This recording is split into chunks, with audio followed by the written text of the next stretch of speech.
Donc maintenant, on va continuer avec le chapitre des probabilités. Donc on est arrivé à cette partie-là.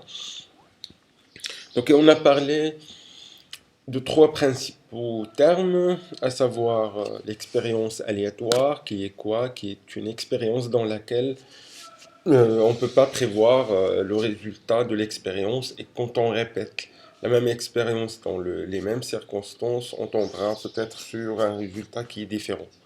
On a parlé aussi d'univers, qu'on a noté oméga, et l'univers c'est quoi? C'est tous les résultats possibles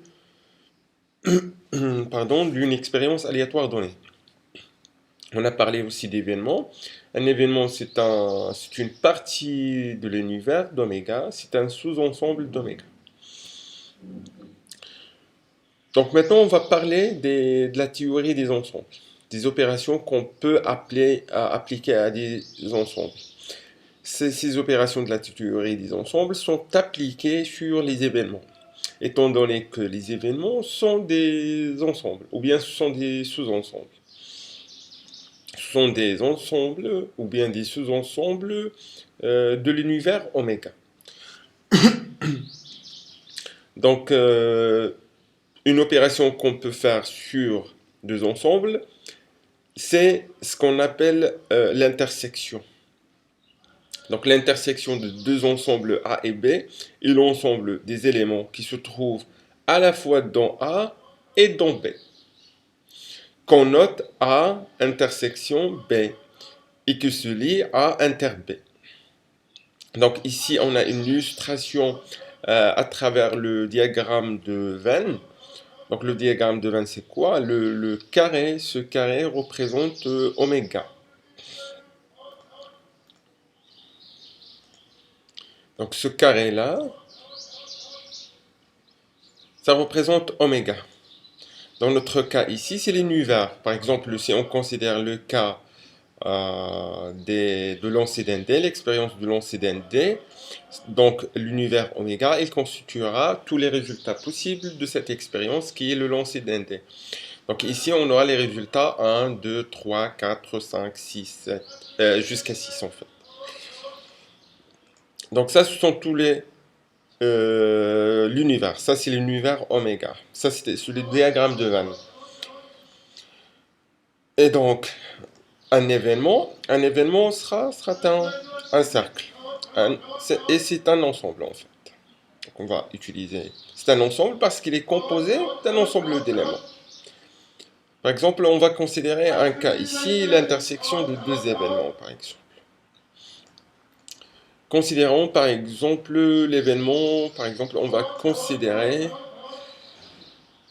Donc, on a des exemples ici sur lesquels on peut se baser, mais bon.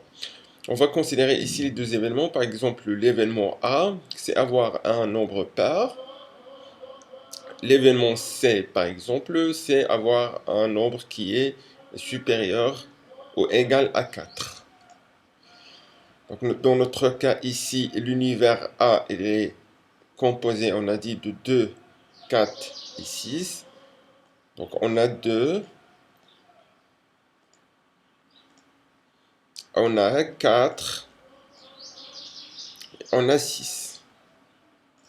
Donc ça, ce sont les éléments de l'ensemble A, ou bien de l'événement A. Et voilà l'événement A, il est représenté par ce cercle, le cercle rouge. Le cercle rouge, il correspond à l'événement A. Et voilà les éléments de l'événement A.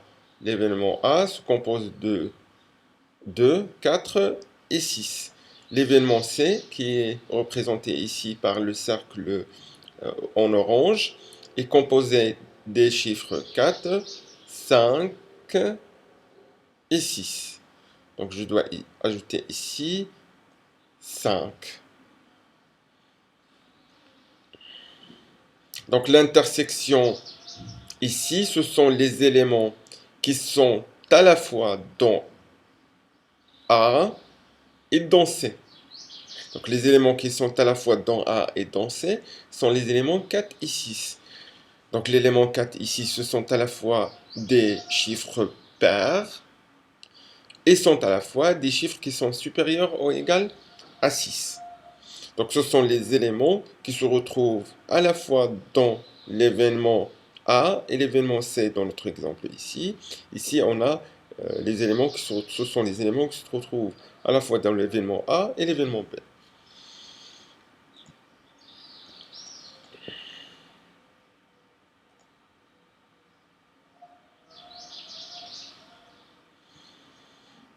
Maintenant, on va considérer la deuxième opération. La deuxième opération, c'est la réunion. La réunion de deux ensembles A et B et l'ensemble des éléments qui se retrouvent dans A, dans B ou dans les deux. Exemple ici. Donc ici, comment on note ça? On note ça A union B qui est quoi? Qui se lie A union B et qui est l'ensemble des éléments qui se retrouvent dans A, dans B, ou bien dans l'intersection des deux. Par exemple, ici, l'union des événements, donc ça c'est l'événement A, d'accord? Ça c'est l'événement C,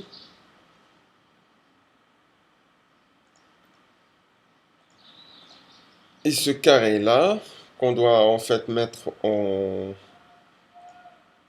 dans une autre couleur, peut-être le noir, je vais essayer de mettre en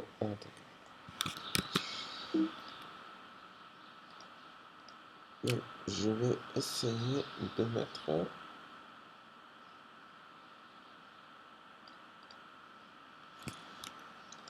Et donc ça c'est oméga. Oméga est représenté par le carré ou bien le rectangle. Donc ici dans notre cas, donc les autres éléments de oméga sont 1. Donc le chiffre 1, il n'est pas né dans A ni dans C. 1, 2. Et puis le chiffre 3. Donc voilà oméga. Oméga c'est quoi? C'est 1. Voilà l'ensemble oméga. Il est composé des éléments suivants. 1, 2, 3, 4, 5 et 6. L'événement A est composé des éléments 2, 4 et 6. L'événement C est composé des éléments 4, 6 et 5. Donc l'union de A et de C maintenant, dans notre cas ici, sera les éléments dans A, 2, 4 et 6, les éléments dans C, 4, 5 et 6, et bien aussi les éléments qui sont à la fois dans A et dans C, qui sont les éléments 4 et 6. Donc dans notre cas ici, A union C sera représenté par les éléments suivants. 2, 4, 5 et 6. D'accord? Maintenant, une autre opération qu'on peut faire, c'est le complémentaire. Donc le complémentaire d'un ensemble A est l'ensemble des éléments qui ne se retrouvent pas dans A. C'est le complément de A. Ou bien, c'est l'inverse de A. Et on le note à barre. Il se lie à barre. Donc voilà ici l'exemple. On a l'ensemble oméga. Voilà l'ensemble A, ou bien le sous-ensemble A, et voilà A bar qui est représenté en noir. Donc tout ce qui est représenté en noir ici représente l'opération. Donc ici c'est l'intersection, ça c'est l'union, et puis ce qui est en noir ici c'est A bar. Par exemple ici A c'est avoir un nombre pair. Donc, A bar sera quoi? A bar sera avoir un nombre qui n'est pas pair. Le complément de cet ensemble, ou de ce sous-ensemble. Donc, le sous-ensemble A est composé des éléments 2, 4 et 6. Donc, le complément de A, c'est ce qui n'est pas dans A. C'est-à-dire l'élément 1, 5 et puis 3. Dans notre cas ici, A bar est représenté des éléments qui ne sont pas dans A, à savoir 1, 3 et puis 5.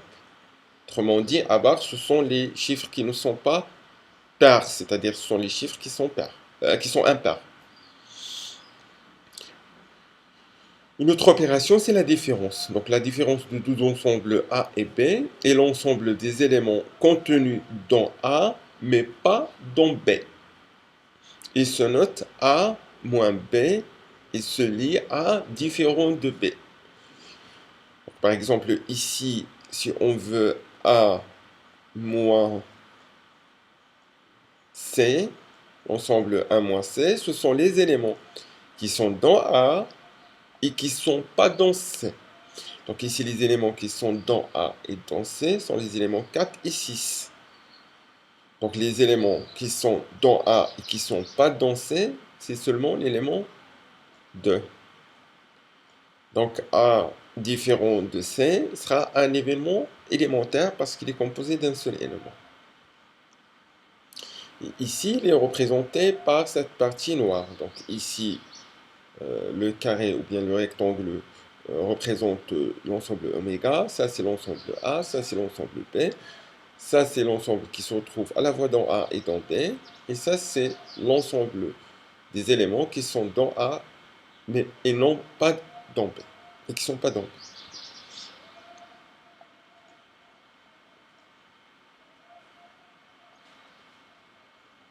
Donc ici, on a quelques exemples. Donc ces opérations sur les ensembles, on les applique sur les événements parce que les événements, ce sont des ensembles et des sous-ensembles. Donc oméga, c'est l'ensemble des éléments. Et tous événements sera un sous-ensemble de cet ensemble qui est oméga. Et oméga, c'est quoi? C'est l'ensemble des résultats possibles d'une expérience donnée.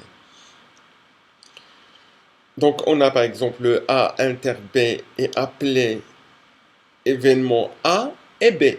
C'est l'événement d'avoir à la fois A et B. C'est le cas ici. A inter B, c'est avoir A et B à la fois. Je dois avoir les deux à la fois. Exemple ici, on a l'exemple de B inter C. Donc, l'événement B, on a dit, c'est d'avoir un chiffre impar. L'événement C, c'est avoir un chiffre qui est égal ou supérieur à 4. Donc les éléments qui sont à la fois dans B et dans C, et seulement l'élément 5.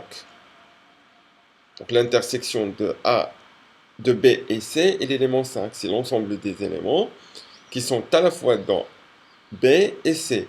C'est la réalisation de B et de C. 5, c'est bel et bien un chiffre impar. Et c'est bel et bien un chiffre qui est supérieur ou égal à 5. À 4 plutôt. Donc si on essaie par exemple de tracer ces éléments-là, je vais supprimer ça, on est déjà ici.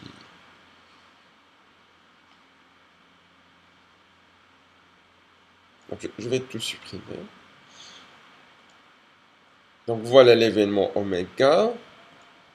Donc voilà oméga. Maintenant on va tracer, par exemple, l'événement B. L'événement B est composé de quoi? L'événement B est composé des éléments 3, 5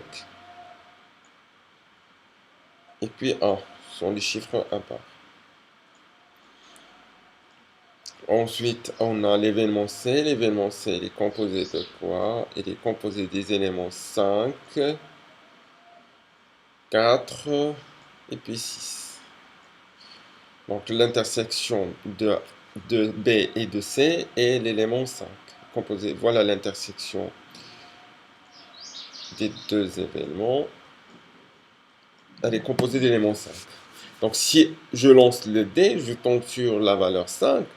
Donc j'ai réalisé à la fois l'événement B parce que j'ai un nombre impar et j'ai aussi réalisé l'événement C parce que j'ai un nombre qui est supérieur ou égal à 4. Maintenant l'union, donc par exemple si on dit A union B, donc ce sont les éléments qui se retrouvent dans A ou bien dans B. Donc si la réalisation de A ou bien de B ou bien des deux. Parce que si je tombe sur une valeur qui se retrouve dans les deux éléments, donc là, j'ai réalisé les deux éléments. Ou les deux événements. J'ai réalisé plutôt les deux événements. Donc A union B est appelé l'événement A ou B. C'est la réalisation de A, de B, que les deux se réalisent. Par exemple, ici on a l'exemple d'événements A et B. A et B, c'est donc A c'est réaliser, avoir un chiffre pair. B c'est avoir un chiffre impair. Donc A union B, c'est avoir un chiffre pair ou bien avoir un chiffre impair. Donc ici, l'événement A union B sera composé des éléments qui se retrouvent dans A et des éléments qui se retrouvent dans B. Autrement dit, on aura 6 éléments. Donc on aura tous les éléments de l'ensemble oméga. Autrement dit, A union B,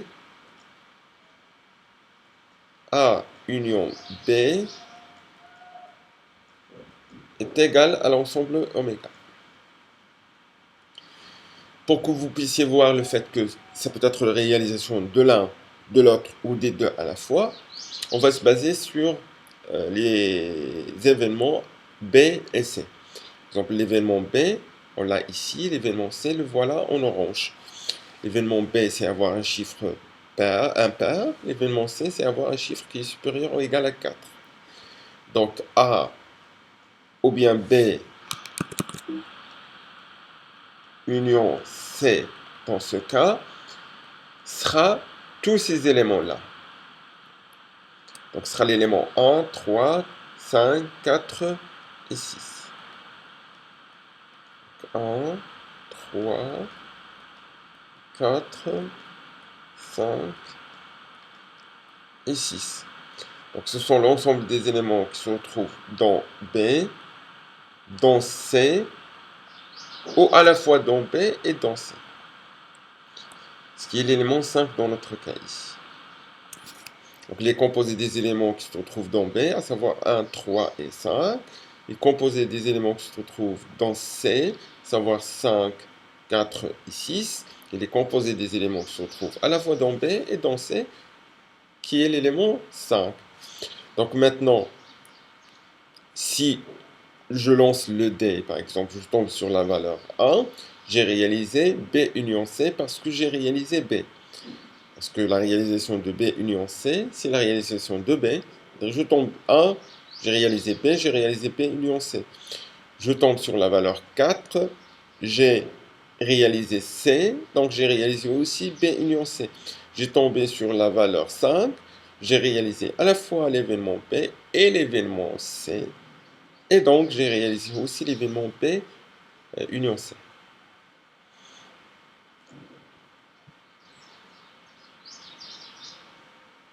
Maintenant, pour le contraire, ou bien l'inverse d'un événement, ou bien le contraire d'un événement. Donc ici, on a l'exemple de A bar. Donc A, c'est quoi? L'événement A, c'est avoir un chiffre pair.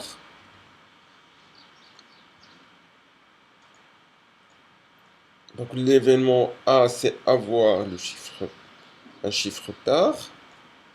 On va tracer l'événement A ici. L'événement A est composé des éléments suivants, 2, 4 et 6. Le reste, ce sont les éléments de oméga, qui sont les éléments 1, 3 et 5. Donc A bar, c'est la non-réalisation de A, ou bien c'est le contraire de A, ou le complément de A. Parce que voilà, j'ai A bar, ce qui est complète oméga, c'est, voilà A. Ce qui est complète oméga, c'est A bar. C'est pourquoi on l'appelle le complément de A.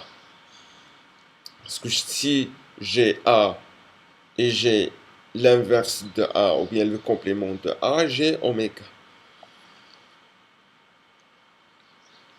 Donc ici, dans notre cas, A bar sera quoi? Ce sera les éléments qui ne sont pas dans A. Donc ce sont les éléments 1, 3 et 5.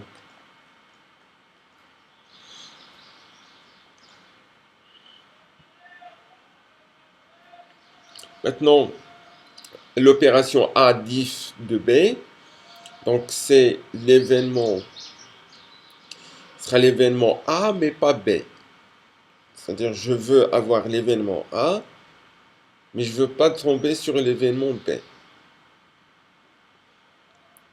Ici, on a l'exemple de A moins B. Donc, A moins B, A c'est l'événement avoir un chiffre pair. B sera avoir un chiffre impair. Donc, ici, A moins B sera égal à A. Parce qu'il n'y a pas une intersection entre les deux événements. Par exemple, ici, l'événement A et l'événement B sont des événements qu'on appelle incompatibles, qu'on va voir au niveau des parties suivantes. Donc, si on trace ça, par exemple, travers un diagramme de Venn, donc je vais essayer d'avoir quelque chose de plus petit. Donc, ça, c'est oméga. On va tracer l'événement A. Je vais vous tracer l'événement B et ils sont, qu'on dit, incompatibles. Il n'y a pas des éléments qui sont à la fois dans A et dans B. Donc l'événement, ça c'est l'événement A. Ça c'est l'événement B. L'événement A est composé des nombres pairs, à savoir 2, 4 et 6. B est composé des nombres impairs, à savoir 1, 3 et 5. Et ça, ce sont tous les éléments de oméga. Donc A moins B, avoir A mais non B, donc c'est toujours A, parce que dès que j'ai A, je n'ai pas B. Dès que j'ai un chiffre pair, donc je n'aurai pas un chiffre, j'aurai pas un chiffre qui est impair. Donc les deux éléments ici sont incompatibles. Il n'y a pas des éléments qui sont à la fois dans A et dans B. Si on prend par exemple maintenant l'exemple de A, par exemple, inter. Donc si maintenant on va considérer les événements A et C. L'événement A c'est quoi? L'événement A, ça c'est l'événement A, ça c'est l'événement C. L'événement A, c'est avoir un chiffre pair, donc c'est avoir le chiffre 2, 4 ou bien 6. L'événement C, c'est avoir un chiffre qui est égal à 4 ou bien supérieur à 4. Donc, c'est avoir les chiffres 4, 5 ou bien 6. Donc, le reste qui compose oméga, c'est 1 et puis 3. Donc, A diff de C maintenant, il sera composé. Donc, je veux avoir A, mais non C. Donc, si on tombe sur la valeur 4, on a A et on a C. Si on tombe sur la valeur 6, on a A et on a C. Si on tombe sur la valeur 2, on a A mais on n'a pas C. Donc, A diff de C est composé de l'élément 2 seulement, parce que on ne doit pas considérer ces éléments, on ne va pas considérer des éléments qui sont dans A. Pourquoi? Parce qu'ils sont dans C.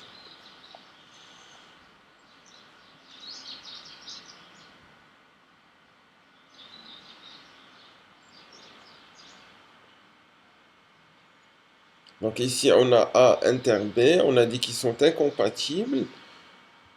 Donc il n'y a pas d'élément dans l'intersection de ces deux éléments. Il n'y a pas d'intersection entre les deux. Donc l'intersection des deux est composée de l'ensemble vide. Ici, vous avez l'exemple de B moins C. Donc B moins C, c'est avoir B mais non C. Donc B, c'est quoi? C'est avoir un chiffre pair, impair. C, c'est quoi? C'est avoir un chiffre supérieur ou égal à 4. Donc si on a par exemple le chiffre 5 qui est dans B, donc on aura B et C. Donc B moins C ne sera pas composé de cet élément-là, il sera composé des éléments suivants, 1 et 3. Donc si on a 1, on a B, on n'a pas C. Si on a la valeur 3, on a B, on n'a pas C. A inter B, comme on l'a dit, sont des événements incompatibles, leur intersection est l'ensemble vide. C bar, c'est le complémentaire de C ou bien l'inverse de C. C'est quoi? C'est avoir un chiffre qui est égal à 4 ou bien supérieur à 4. Donc C bar sera quoi? Sera le reste. Donc ce sera les chiffres qui sont strictement inférieurs à 4, à savoir 1, 2 et puis 3.